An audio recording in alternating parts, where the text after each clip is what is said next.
va parler d'IA et d'imagerie médicale. Ok. Donc, qu'est-ce qu'on fait chez Dimea? Chez Dimea, on est spécialisé en intelligence artificielle. Et ce qu'on fait, c'est qu'on l'applique à l'image médicale pour accélérer les études cliniques. Donc, on va vraiment jouer sur plusieurs volets. La particularité de notre plateforme, c'est qu'elle est bidimensionnelle. On va avoir une partie de la plateforme qui est en local, vraiment dans l'établissement, ce qui permet de garder toutes les données au sein de l'établissement, de garantir la sécurité, la confidentialité et aussi la souveraineté des données au sein de l'établissement. Et on va être en capacité d'être directement connecté aux outils métiers des médecins, les PACS, les RIS, les DMP, etc. Et on va pouvoir comme ça aller collecter de la donnée.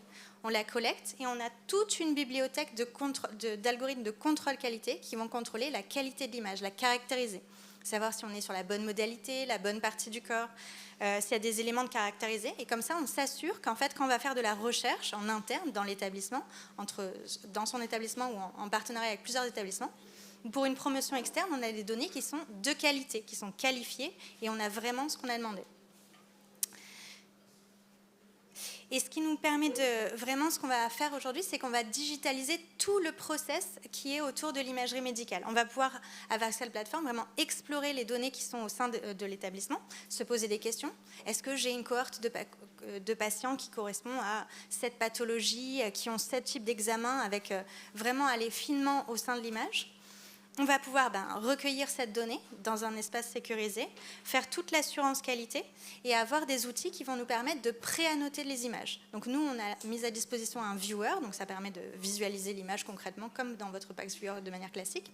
Et on intègre des outils qu'on développe nous-mêmes, mais aussi qui sont open source ou de tiers partenaires qui vont nous permettre de pré-annoter l'image. Donc en fait, on va vraiment gagner du temps sur toutes les étapes de production aujourd'hui de mise à disposition d'images médicales dans le cadre d'un essai clinique, avec un module à la fin où on va pouvoir reviewer les images en consensus ou avec des partenaires radiologues externes et qui nous permet de partager les résultats à un promoteur ou à un partenaire qui est dans un autre centre, où on va pouvoir comme ça visualiser toutes les images et se comparer aux autres centres, voir l'inclusion, voir est-ce qu'on a collecté autant de data que les autres, etc.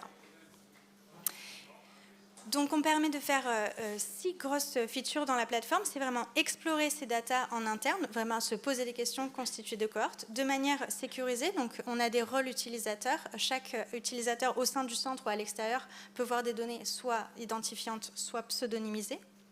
On va pouvoir vraiment contrôler tout ce qui se passe, c'est-à-dire qu'on va vraiment surtout gagner du temps sur la partie contrôle qualité, avec un contrôle de chaque élément de l'image et des éléments associés. Et on va assister, comme je vous l'ai dit, le clinicien ou le radiologue, ou les différentes spécialités, sur la partie pré-annotation des images.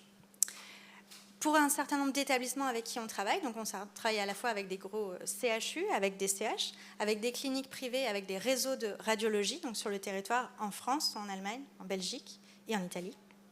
On insère avec chaque établissement en fait des algos qui vont faire maison. Donc quand on fait un projet par exemple avec le CHU de Tours, où on va travailler sur les problématiques autour de l'épaule, et bien, quand l'algo il est suffisamment mature, on va le déployer sur toute l'échelle du territoire, ce qui nous permet de faire la validation clinique en temps réel avec tous les centres partenaires. Donc ce qui est assez chouette quand on fait des projets académiques et même industriels. Et donc on collabore. Aujourd'hui, on intervient sur toutes les modalités d'imagerie 2D et 3D classiques. Je ne l'ai pas mis ici, mais on fait également des photographies, donc ce qui est intéressant pour la partie dermato, et sur des spécialités médicales assez diversifiées, avec principalement des sujets autour de la rhumato, la cardio et pas mal d'oncologie aussi. Donc on n'est pas spécialisé dans une pathologie, mais plutôt dans le type de données qu'est l'imagerie. C'est marrant, les slides, elles sont un peu bizarres.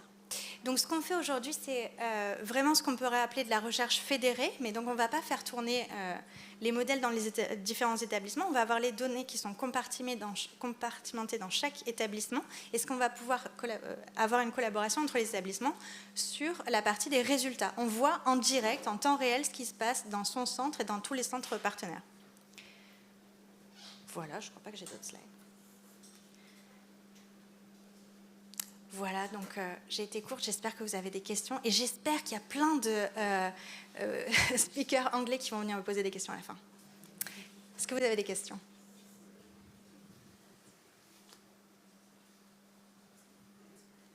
Ok, eh ben.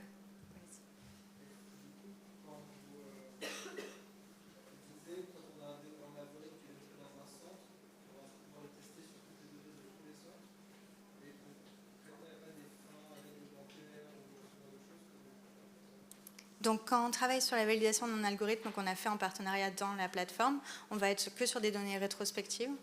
Donc, on fait classiquement une MR004, enfin, voilà, un cadre autour de ça. Et ce qui est assez sympa, c'est qu'en fait, plus on a d'utilisateurs, plus les centres travaillent en réseau, plus ça s'enrichit. Donc, on va avoir vraiment, au sein d'un établissement, quand on met la plateforme en place, en général, ça commence par un projet d'une spécialité qui va faire travailler ses internes, parce qu'en général, ça sert à ça, les internes, d'aller fouiller des données. Et on va avoir un projet, puis 2 projets, et en fait, c'est vraiment exponentiel, et on peut vraiment aller, une fois qu'on a un algo qui est implémenté, parce qu'ils ont pris un super stagiaire en data science qui vient d'une super école d'ingé et qu'il fallait bien lui trouver un projet, on le teste quasi en quelques jours dans tous les établissements, parce qu'il est déployé absolument partout.